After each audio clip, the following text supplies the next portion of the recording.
Welcome to the Sharpe Way show. Yes, it is Wednesday evening, 7 p.m. on the East Coast, and that means you've got to look at my mug. Yes, you do. Exactly correct. And if you think it's important, you think this media matters, then do me a favor. Head on over there, like, comment, share. It does matter. It matters that you do that. The more you like, the more you comment, the more you share, the more they see those cool algorithms going back and forth, and they promote us, and all of a sudden, like, bazillion people see us. Is bazillion a number? I've made that up. Today it is. It is now a number, and that's how we're doing it. So please do that right now so that people can see us. It is important. Feel free to follow me on Twitter if you can, of course. Please do that.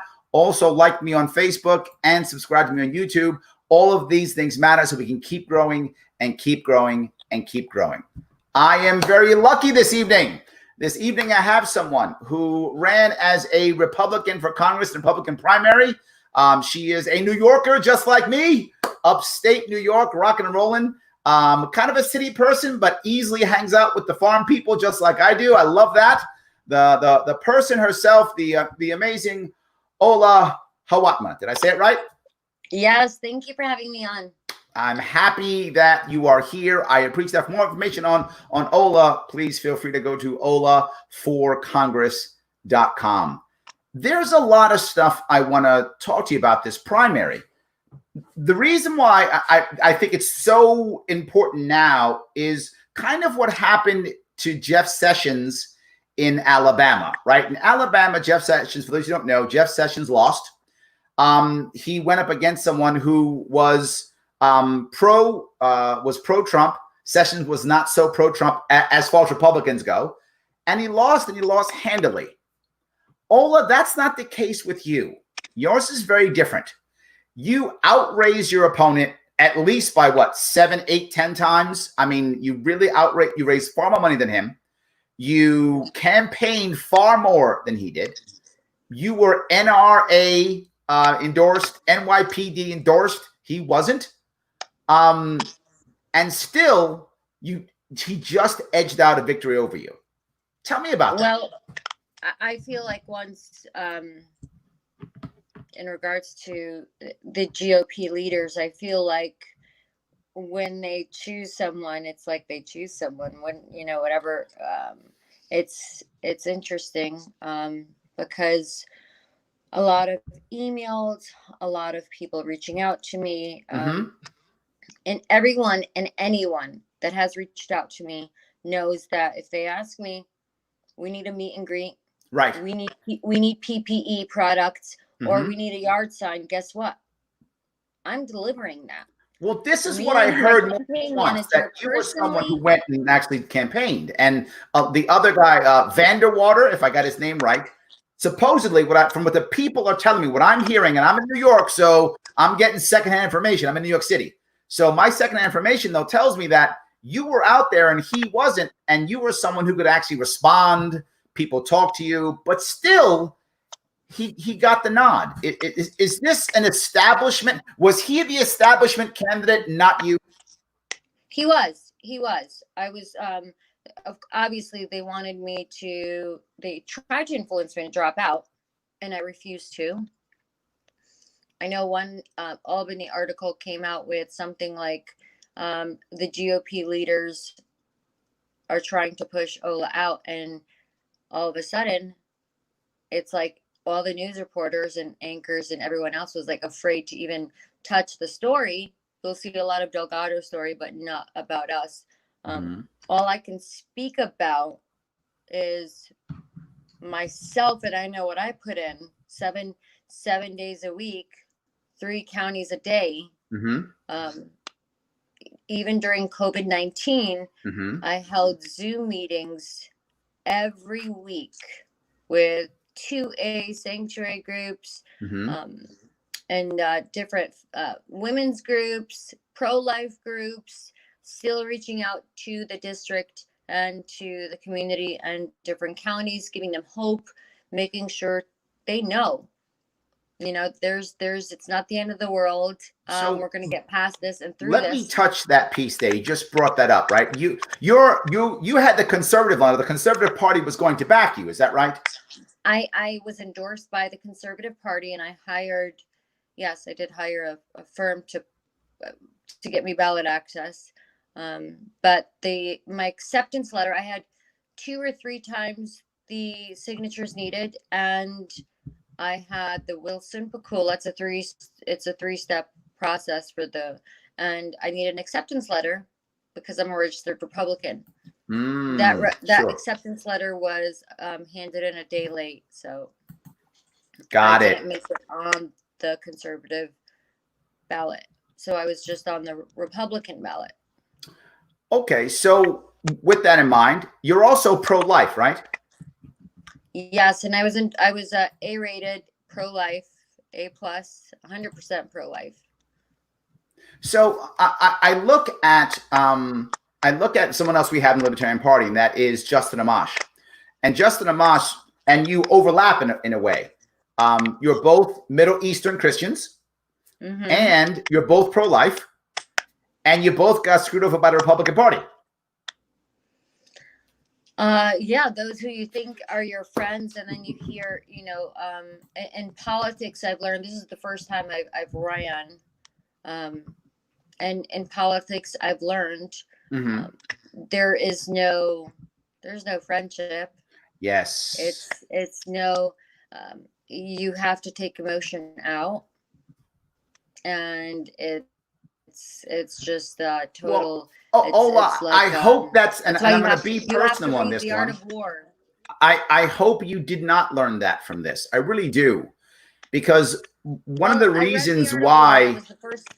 No, but one of the reasons why I'm talking to you now is there were so many libertarians in your area that were moved by you actually caring about the district and not just caring about the party, not just caring about the establishment, about caring about the district. Yeah, that would never change. That will never change. You can't change. I've always been a philanthropist. My heart goes out for the underdog. I would rather sit there and spend months and helping small farmers and small business owners than assisting, big companies. That's why I kind of focus on northern part of the district, because they are struggling, and a lot of false information is out there when it's being told that millions of dollars is going to farmers in the district and they're not receiving anything. Right. No one's following through. But I'm interviewing farmers, and I'm going on and I'm having meet and greets with them and talking to them, and they're either not making money, they're losing money, yes, or they're breaking even. Well, and they have this part I really want to touch also, which I love. There's so many people who are city people like you and I who connect with farmers, but I think it's a more important reason. It isn't because we're urban dwellers or not, or we came from cities. It doesn't matter. What it matters is that we're entrepreneurs, and farmers at their core are actually entrepreneurs, and that's what most people don't get. And I think that's the connection that we have, is what you just said. Are you losing money? Are you making money? Are you breaking even? How's your product moving? We think, in a way, farmers and entrepreneurs think in a very similar way. How do we use what we have to make some cash? How do we do that? I think that's why we connect. Exactly. Absolutely. Yeah. And they're hardworking. They're hardworking people. Yes. Absolutely. Yes. So let me, if I could, move to the next piece. You're an entrepreneur, but you're something else. I mean, most entrepreneurs have to be resilient. Most farmers have to be resilient. That's a common thing. But I want to say one more thing, and that is, you're also a cancer survivor. Correct. And then after your bout with cancer, that's when you became a better entrepreneur. Is that right? Well, when I had my first cancer, I never told anyone, because the day before I was diagnosed, I was 29 years old. I had 3 boys by the age of 25. So at 29 years old, and obviously it is definitely, I feel like both of them were stress related, because cancer does not run in my family. I'm the first person to get it. Okay.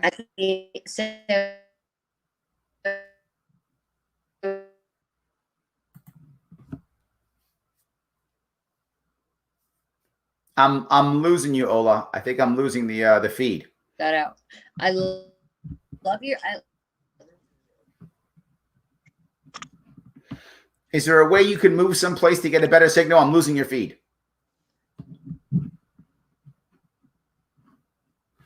I've lost her for the moment. I'm sure she'll come back. Are you back now? I'm back. There we go. Okay, now you're good. Yeah. The last thing I heard was, and if you don't mind starting again, if you don't mind, the last thing I heard was you didn't tell anybody that you had cancer. No, at the age of 29, I did not. I didn't tell anyone because someone told me the day before I was diagnosed that they had cancer, and I looked at them with pity as soon as they said that. And my view of them was just, I felt sad and sorry. So I never told anyone. However, what I did was I started Makeover for a Cause, and I was helping teens who have cancer, brain cancer, leukemia, and other cancers, and basically giving them makeovers. So I started a company called Mommy Makeover and started a charity called Makeover for a Cause, never telling them the reason why I was helping them. So I was doing, hair, makeup, and we'd go to the mall and do wardrobe shopping and get them outfits to make them feel good. I would take them manicures, pedicures, because I knew how it was like, and especially young women and men, kids diagnosed. It killed me. So fast forward 10 years later, diagnosed with breast cancer, and I knew that was a calling to, okay, I need to reach out and actually, God gave me this platform. I need to do something with it. So as a fashion designer, doing Fashion Week throughout the country, New York Fashion Week, and working on shows and sets, I created Survivor Fashion Week, and my models were all breast cancer survivors, and they got facials, hair, and makeup, and they got to keep the dresses that they wore. Nice. And 100% of the proceeds went to Komen. So how did you raise money for that? Was that a nonprofit? Was that a profit organization? How did you raise money? It was money that I donated out of my own pocket. Okay. I sponsored it, and it wasn't like it was right after I was diagnosed. I had my first surgery in February, my second surgery in June. I had 3 surgeries. October, breast cancer awareness, first year, I rented the Hilton. I made sure that there was an open bar. There was food, dessert. I wanted them to feel. I hired a staging group to put up a stage. So I want to go here. So when that person told you that they had cancer when you were 29 years old, and you looked at that person with pity, and then when you realized you had it, at that point, that was just a significant emotional event in your life where you said, no pity, no pity. You're gonna be good and happy and love yourself. Absolutely. No matter what's happening. And you took it out of your own pocket to make this happen, to make others feel good. And in the beginning, you didn't even tell anybody that you had cancer. So they just thought, she's just amazing. They didn't even think that she was suffering the same way that they were suffering. That's what gave me the strength. When I was reaching out to others and seeing their confidence build, and seeing their self-esteem build, and seeing their glow, and seeing them find their inner light and their strength, that's what gave me the strength to continue to do what I did. That was rewarding. So why does someone who does that decide to run for office? Why would you make that step? Why wouldn't you, go out and, start another nonprofit, or, join some local group, or why run for office? A lot of friends asked that. They said, why, if you're a philanthropist, why run for office? Every reason to. There's no compassion in Congress. I like that. There's no compassion in Congress. No. So I wanted to create the triple C effect. Caring, compassion, Congress. If you are taking a seat, if you are going Senate, Congress, whatever it is, that is to serve the people in the country. Plain and simple, and so you have to have a heart. Sure. In politics, it's kind of straight, but I'm not a politician. I always say this, and I will always stay true to this. I'm for the people, with the people. I'm for justice. I want to see justice, and I don't like seeing injustice. So there's it's something that I bring up often, and it's the idea that when someone has a problem, whether that problem is mental or physical or medical or financial or whatever, addiction, insert whatever that problem is, the first thing they need is not a government program or even a doctor. No. The first thing they need is somebody who cares. Absolutely. First thing. As President Reagan said, opportunity before security. So we need less government, but more freedom. And that's what I do, is help women, help men, help people, help that are clients of other charities see their inner light, where they can have the confidence to get back on their feet and be independent from the government and go out and get a job. You're not crippled. You think that's a security by getting that government check every month? No. That confidence builds within you. Sure. When you're out there, when you're working, when you're making your own money, and you see it. I see it in my clients. I see the light that shines through them when they actually say, wait a second, I'm not embarrassed anymore. I don't have to rely on the government. I'm making my own money, and they become a totally different person. Yes. It's an ownership mindset. Absolutely. And what I do with clients of mine, my charity clients, is basically once they get to that point, I take them to colleges and seniors of colleges, and they speak about their experience, because I feel like college students that are about to graduate need to hear this. We need to, because a lot of them, liberal minds, there's nothing wrong, but they need to be more open-minded. And when they open their minds and hear philanthropistic stories, it kind of shifts their way of thinking. Absolutely. Absolutely. So why Congress? Because that's the only way. If this country is going in the direction it is, and you don't have someone with heart, compassion, that really cares for the people, why would I run? This isn't something like, I already have a title. I'm a celebrity stylist. I've already have a platform. I've had it for 10 years. I've been in the public eye. I don't need a title. In fact, as I said, half my salary, if elected, could go back to reconstructing the district. It's about making a difference in saving America, the country that gave me the freedom to build, the freedom to be an entrepreneur, the freedom to be cancer-free, the freedom to give back. I like what you're saying. My worry now is a story that I heard, and I'd love if you feel comfortable talking about it. It's the concern you have with the mail-in ballots for your race. Do you feel comfortable bringing that up?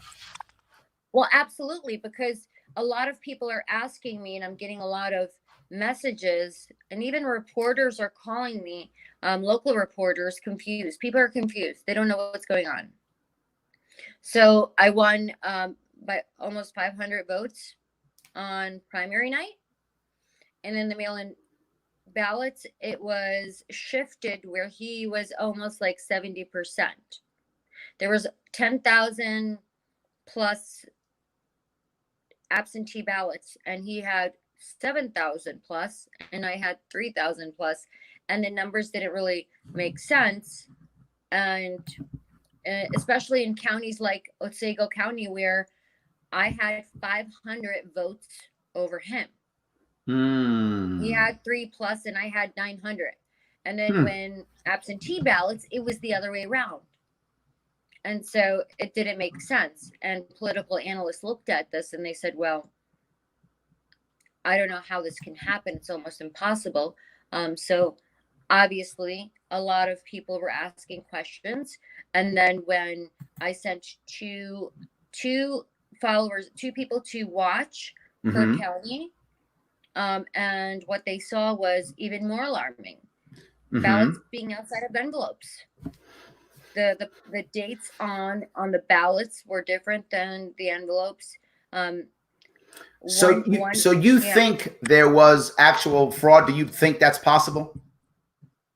It's not that I think, it's what the people that went in there and witnessed their statements. So it's not a conspiracy theory. It's not a thought. When I'm sending, there's 11 counties and I'm sending 2 people per county, and they're witnessing and seeing things. And they're being told by other Board of Elections commissioners, Ola dropped out, don't question. They were told Ola dropped out. Ballots, which is false. That in itself, it's not that I think. These are statements from people that are actually there, that saw and that witnessed. So, all right, this is a big deal because with COVID, right, there's going to be a lot of mail-in ballots, right? Tons of them. I mean, literally millions of them, right? Literally, there will be millions of mail-in ballots coming here in November. There are people who are saying that's the best way for us to do it. And there are people saying, oh, my God, there's fraud. I feel like you're moving towards the fraud camp. Or am I wrong? I don't know. I mean, I just, I think when you do the math, it's just a lot of questions. When you do the math, I know that I spent a lot in the primary. We had mailers, we had flyers. We actually had mailers go out to every single absentee. Anyone that received an absentee ballot received 4 flyers and digital marketing. And there were. Well, I know you raised over $200,000. Well, I put in my own money as well. So when you see 280,000 versus, I think it was 12,000. He raised less than 20,000. He raised Vanderwater raised less than 20,000. I know that they make comments like money doesn't buy everything, and you keep saying money, and I know that Greene County Republican chair at one point said, "Take your money and shove it up your ass." What a shame! What a shame! I'm not giving up on the district. I'm not giving up on the people of the district. Liberals, the Democrats, the conservatives, the Republicans, right or wrong, I'm not giving up on them, because so let me ask then. We have to unite. At one point or another. You've lost this primary. You've lost. So what's next for you? Is this something to where you decide to run again? Is this a possible lawsuit? Do you go back and just deal with the community? Do you run in 2022? Where's your head right now? Well, the people definitely want me to run in 2022. Okay. As of right now, everyone's waiting on the Board of Election. They say they don't hear anything from the Board of Election. Their site has not been updated. Okay. But I know that Kyle has posted something on his page. They said that a press release was sent out. And I should be absolutely. We have to be positive, and we have to definitely unite in the district, but in a righteous way. In a righteous way. I cannot sit back and endorse something that I feel is not right, or something that I feel, and it's just, someone made a comment like, just unite with Kyle, don't be a sore loser. I'm like, are you kidding me? First of all, what I'm doing when I'm out there and I'm working, that's a lot of energy that I'm giving because I want to, because the people need it. They're hungry. They're neglected. But let me ask this question then. Look, clearly I'm biased. I'm an open and aggressive libertarian, right? No question. Obviously I am. I'm straightforward. I say how it is, Yeah. So what I guess what I'm asking you is, from what you're telling me, there are a lot of views that you have that could easily overlap into a libertarian party. They could. Some wouldn't. And I know you're a supporter of Trump, correct? Absolutely. Every article says that. I'm Yes. a supporter of Trump. You're a supporter of Trump. So I understand that. So we're obviously libertarians are running Joe Jorgensen. But I would think that if you're looking for another outlet for you to consider, there is a local libertarian party for you to talk to. I mean, just saying, there is a local libertarian party for you to have a conversation with, and we're happy to have the conversation with you. I mean, it's no doubt, particularly if you're considering running in 2022 or for something else in 2021 or something in 2023, 24. There's always an opportunity. And the way we have it in New York State, you can be on 17 lines. So who knows what lines are going to exist coming up here in the next 2, 3, 4 years? Who knows what parties will even exist? But what I'm hearing is a passion, and my worry is, and please, my worry is, and I see it constantly. Someone has passion. The system says, we don't care about your passion. You're not part of the system. Goodbye. Right? That's what goodbye. You're not part of the system. And the person says, well, I have no option. And they walk away. I would hope that you wouldn't walk away. I don't look at it that way. I never look at it that way. I started companies from nothing that became national. Mm-hmm. And I started, companies from an idea. I started charities. I've changed thousands of lives.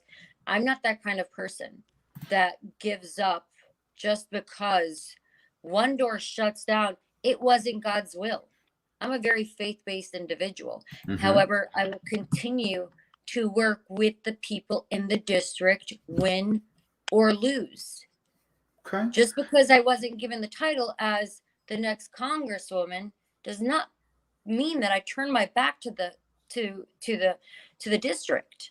No. Well, Shelley asked a specific question. Push harder to make sure that their needs are being met. She asked, what do you think are the major issues in Greene County? Do you have a feeling on what major issues are? In Greene or for County, yourself, at least. I mean, what do you feel? There are a lot of major issues in Greene County. Like what exactly? No, I'm asking for you if you're going to start pushing now that you're not going to be the nominee, right? So now you have to. Well, the major issues in Greene County that you could work with. There are several major issues with the small business owners that I've talked to in Greene County that they're struggling. Unemployment rate has gone up in Greene County. They still haven't even opened up. They haven't gotten a green light to open up their small businesses. Mm-hmm. And the suicide rate has gone up. Opiates, drugs, overdose. Why aren't these numbers out in the papers? Right. I'm hearing it straight from sources. And this is because of, COVID-19, of course, and everything that happened after COVID-19. And so do you want to bring up, do you want to talk about? How do you resolve that? Replacing leaders. Mm-hmm. When a Republican chairman tells a candidate, take your money and shove it up your ASS. Is that someone that's really going to care about the people in Greene County? I don't think so. Mm-hmm. I'm with you. Will that distract me or push me away from Greene County? No. That makes me feel I'm always for the underdog.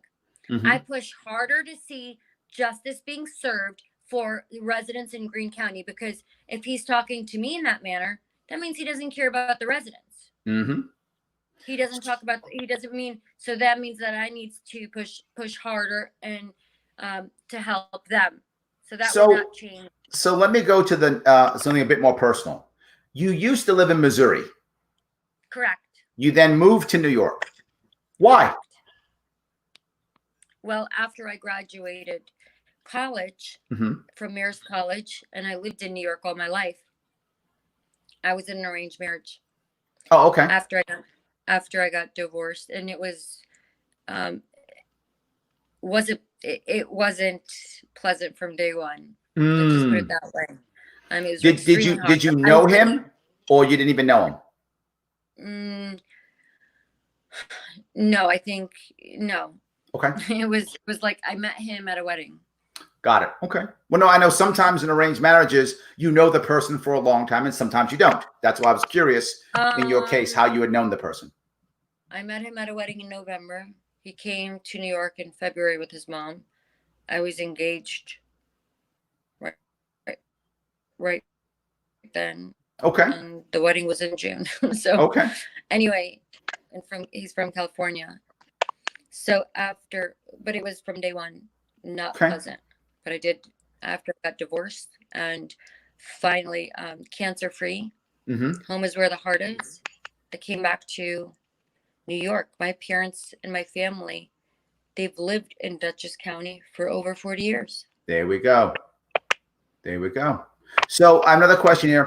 How do you feel about the reaction to COVID-19 in New York State? How do you feel about that?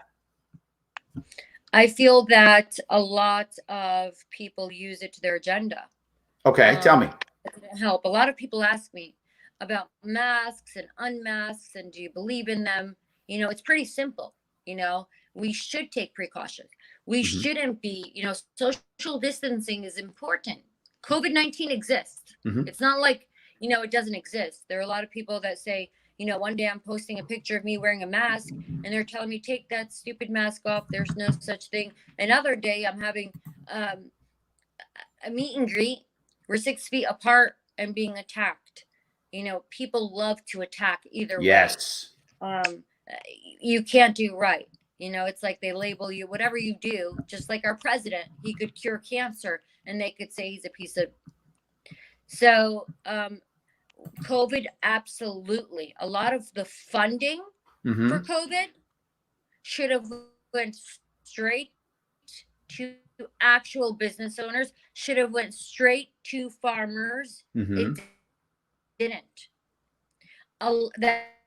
That $3 trillion stimulus bill, how come some of it went to illegal? I mean, I looked at that bill. Not everything that was in that bill was related to COVID-19. So absolutely that alarms me, you know. And then during COVID-19 with Mr. Cuomo in the nursing homes. Yes. The patients that were going through, the patients of COVID-19, him sending them to recover in nursing homes. Why wouldn't we have the Java Center? Why wouldn't we have all of these rooms available? Why would you send them in a nursing home to spread it and kill thousands? And then the next week he said, well, whoops, you know, yeah, we did a mistake. He never say that. He says he blames somebody else. It's never a mistake. He never makes a mistake. Cuomo never makes a mistake. He will never admit to ever making a mistake ever. He will always blame somebody else. He says executive order.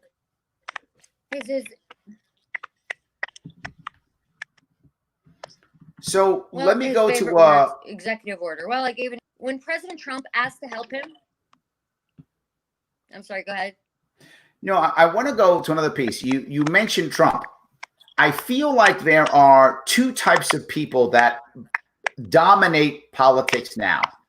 Yeah. Those people who absolutely love Trump and think he's the greatest person on the planet, and those people who think he is evil incarnate and is going to destroy everything. Yeah. I think there are very few people who are in the middle at all. That's what I feel. Now, I could be wrong. Yeah. Maybe they're just loud. Where do you put yourself on that scale? I think we have a wonderful president. I've gone to events, even dinners the president had held on his property in West Palm, been to Mar-a-Lago. I mean, him and his family are very generous, kind-hearted people. He's not diplomatic. His Twitter feed, his heart's on his tongue. Does that mean he's a bad person? You look at numbers and you look at this country.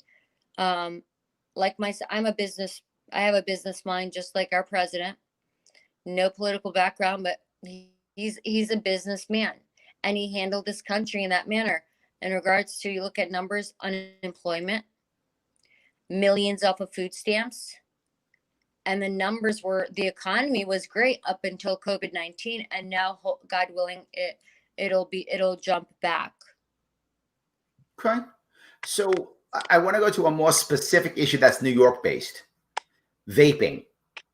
New York State is going out of its way to stop people from vaping, right? Limiting flavors, making the age higher. A lot of attacks on the vaping industry. Do you have an opinion on the vaping industry at all? Well, what I want to make mandatory is starting at middle school, when you need physicals to get involved in any sports. Well, not only do you have to have a physical, I would love to see mandatory drug, tobacco, alcohol testing for these kids so we can hold them accountable, because everyone is vaping. I was at one of my models. She's 14 years old. She wanted me to go to a concert with her. Everyone was vaping. All these kids vaping. It's not healthy for them. Where's the parent supervision? Why aren't their parents telling them this is not good? It's not healthy for you. So if at such a young age, if a high school student gets tested, I'm assuming you're saying for like marijuana, cannabis, that kind of thing. Correct. So, and they pop positive. What do you think should happen? Are they expelled? Counseling. We need the funding. Where is all this funding and these grants going? That's what I want to know. If I don't see a difference, then I think we are not having a balanced budget. The money is going elsewhere. Money needs to go into not only our education, but also counseling. Mm-hmm. We need better counseling. If they are positive, counselors that are qualified in these schools that are actually relating to the students, relating to the people, because the kids, they're going through identity crisis. They really, and peer pressure. I do what I can with certain shows, and I see the difference when I take teenagers who parents reach out to me and they're either on drugs, slit their wrists, going through depression, friends committed suicide, and they reach out, can they model in your next show? Absolutely. I have an opportunity to make a difference in someone, and you should see the change that it brings to their life. So I guess what you're saying is, if I get you right, you're saying if when the kids, in your view, fall down, cannabis, nicotine, whatever the case may be, you want to then give them opportunity to get back up, and that's through counseling. Correct. Okay. Absolutely. We can't do an easy way where it's like, I love, you're held with drugs. Okay, immediately there's some tough consequences. You're judged. There has to be counseling. Okay.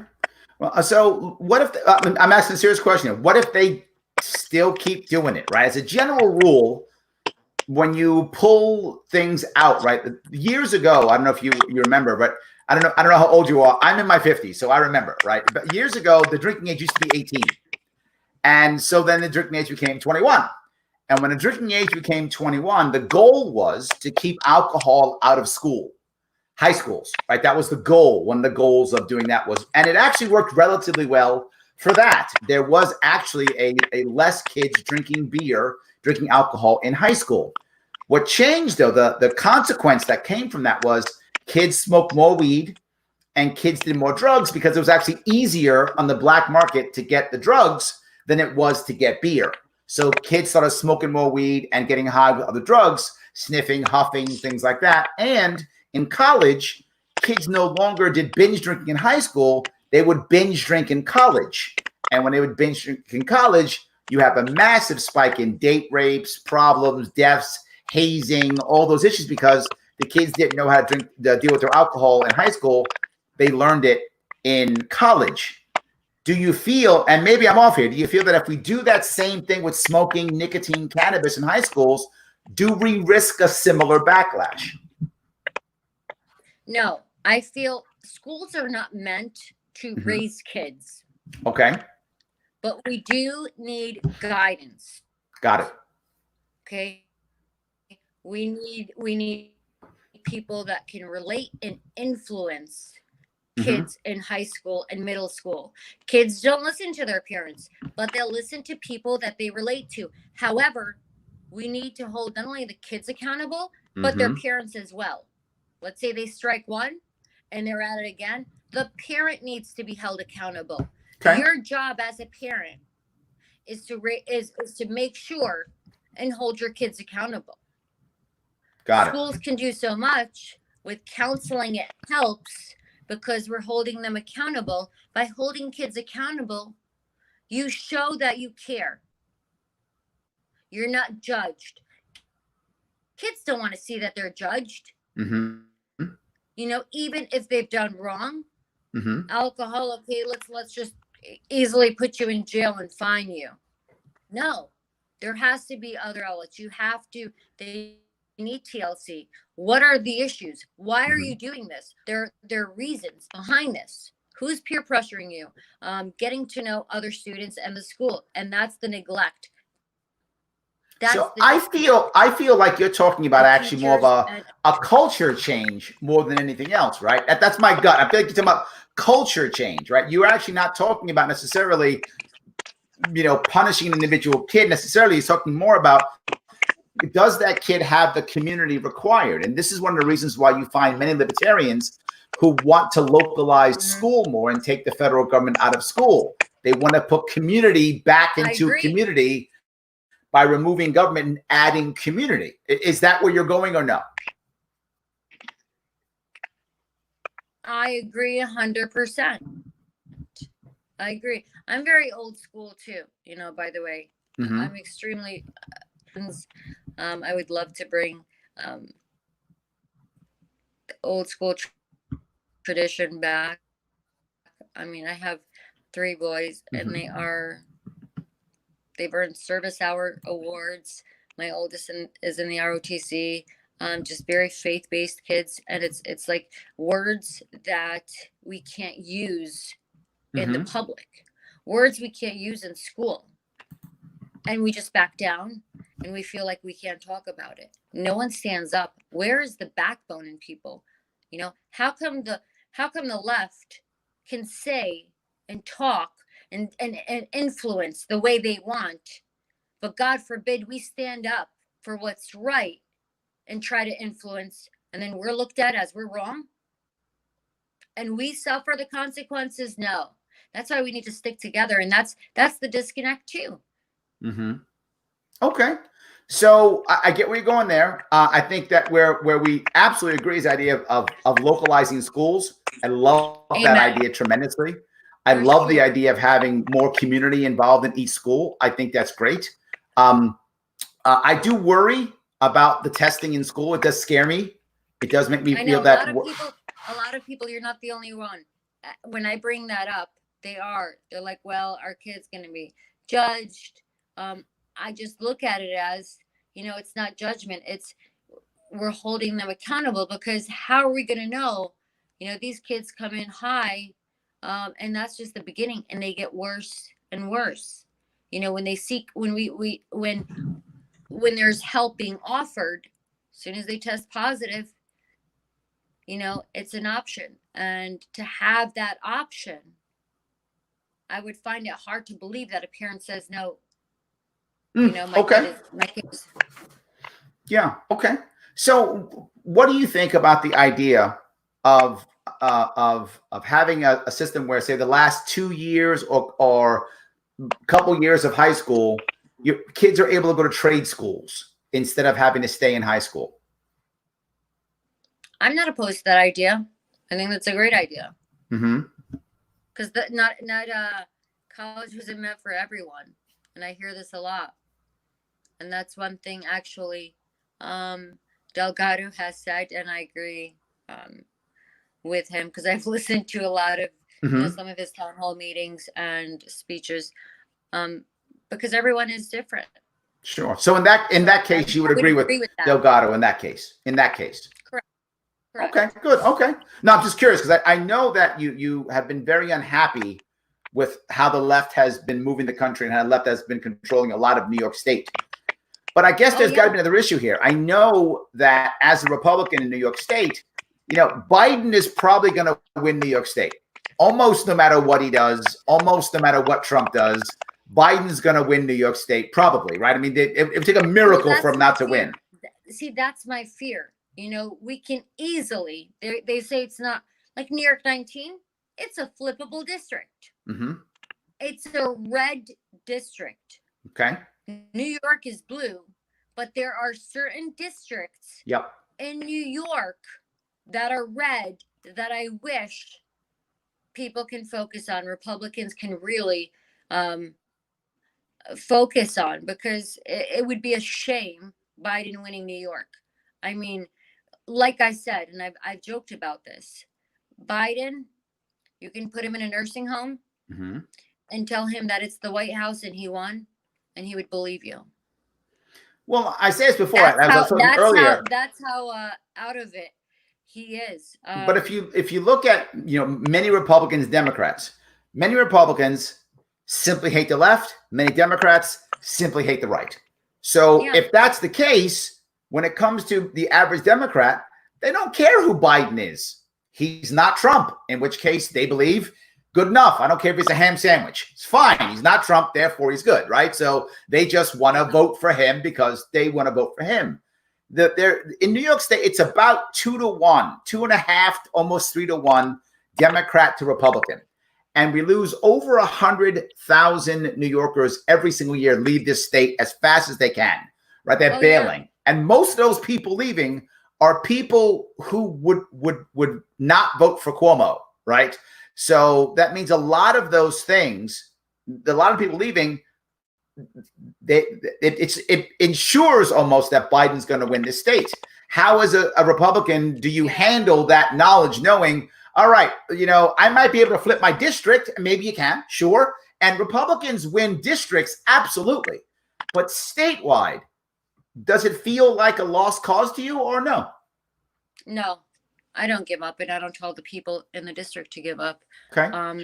Because anything is possible. There are a lot of Republicans that are in the district, that are in New York, that do not like our President Trump. We need to point out facts and issues that are actually true, not false facts, false statements that are made by Biden that, we're going to do this for New York. I mean, look at the numbers, look at what Cuomo's doing, look at what Biden's promising.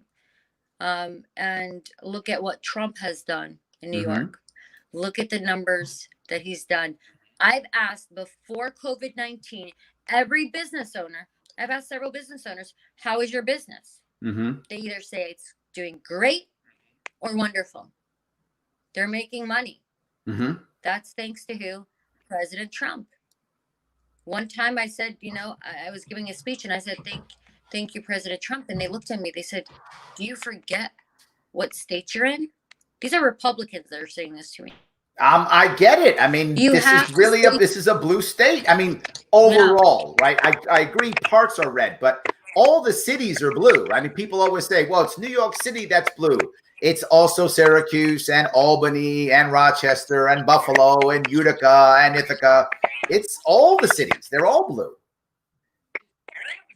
It is. But I've learned to work in a bipartisan fashion, working with liberals, working with Democrats, working with independents. As a minority, it gives them that open mind to work with me. Okay. And that's what we need to do. Obviously, we need to unite, but we cannot unite putting our principles aside. We can't change our principles. The Constitution is very important to me. So how you can't put more regulations on the Second Amendment. No, I get it. I know you're very pro-2A, and libertarians are right there with you. Absolutely. 100%. We're simpatico there. Absolutely. But you're a much more independent-minded Republican now, and you're not part of the system, right? You're not part of the system. So they're not going to be happy that you don't just go away, right? They're going to want you to just go away, and you're not going to go away. So what becomes the next They thing you can wanted work me to on? go away. They wanted me to go away from the first day. Mhm. From the first day, they wanted me to go away. And I'm still here. And I have thousands of followers throughout the district. We have 11 counties. First politician to walk on our farm. You're the first politician to walk on Yep. in our business. You're the first politician to actually walk in our home. You're the first politician to actually knock on our door Yep. and ask how our day is because you see your yard sign. That shouldn't be shocking. It is, though. It is. So, you are no, exceptional. I'm not going to go away. I'm actually going to in the district. I got in here. Well, that's what they say, but it's not for a title. I was born to serve. As my kids the same way. I was born to serve, and that's what I'm doing. My prosper, to see the people prosper, to see the farmers fourth, fifth generation, Yes. to not see their farms being taken away from them, to see that they're making money, to see there's actually hope. They have kids, and it's heartbreaking. What do you say to them? But you know what? When you look at the regulations that are being put on USDA, but there aren't regulations that are for food that's coming from out of the country, there's a disconnect. People need to follow through. They need a leader. They need someone that's going to see some justice for them and get some answers and make sure that, they are making money. So I guess the thing I'd ask you is, there are a lot of politicians that I know in your area that are Republican. I know Molinaro's in your area, Servino's in your area, Astorino's in your area. Do any of those people, are they behind you? Not behind you? Quiet? Where do they stand? Are they just kind of saying, no, be quiet? They're walking away? It's shocking because another thing about me is I'm extremely straightforward. And that's not a politician. Politicians don't talk about personal issues. Politicians, I don't feel like they give you the straight answer. They'll say one thing in your face, they turn around, and it's like another thing. I say it how it is. I'm very vibrant. What you see is what you get.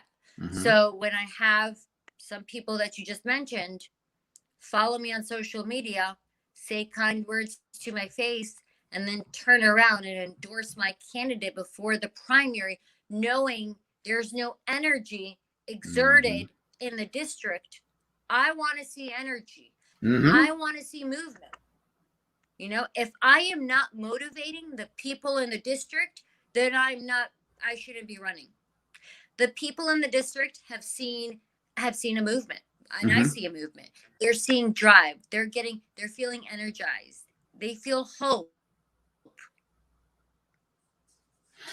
It's funny that you say that, because this is why I brought up the idea of Republicans in New York State, right? In New York State, many places, the districts are kind of gerrymandered, and we kind of know who's going to win kind of already. And when you have it that way, you find a lot of people who just, particularly establishment, this isn't Republicans only, it's Democrats too. But because it's a blue state, it's more Republicans. Correct. Like, you go to Oklahoma, it's more Democrats, right? It's the reverse. But it's the idea that I'm not going to control this state anyway, so all I care about is my little area of power. And if I can just have my little area of power, then I don't care what else happens. And I think you find a lot of Republicans in this state that way, and you go to Oklahoma, you find a lot of Democrats that way. That's true. So I'm gonna bug you again. How do we change this?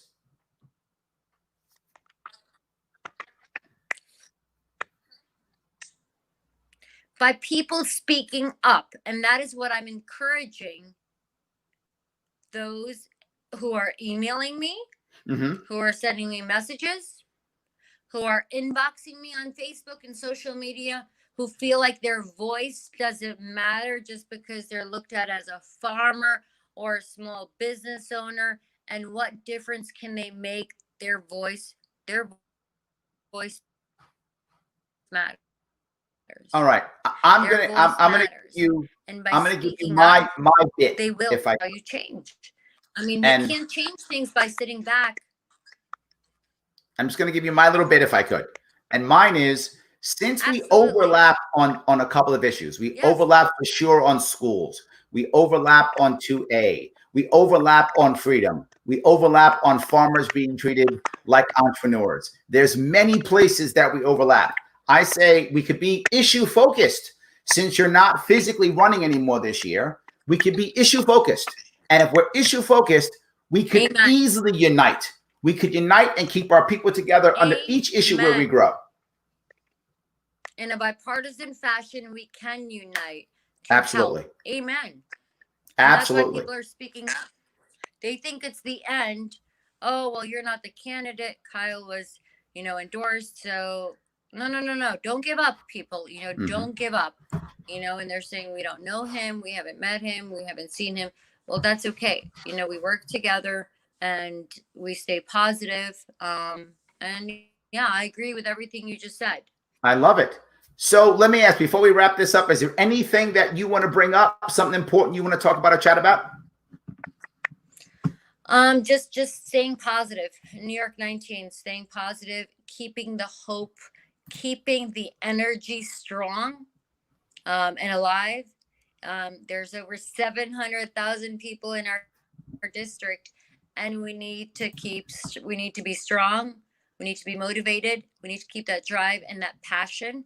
I will not give up on the people in the district, and they shouldn't give up on themselves or their families.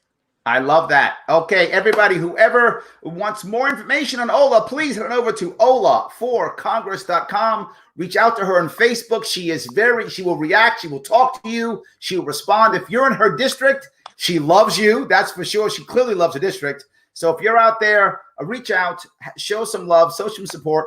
And everybody, please like, comment, and share this. Get it out there. I want to say thank you, everybody, for watching. Thank you, everybody, for paying attention. I appreciate it. I will see you all tomorrow. And Ola, thank you for coming. Thank you for having me.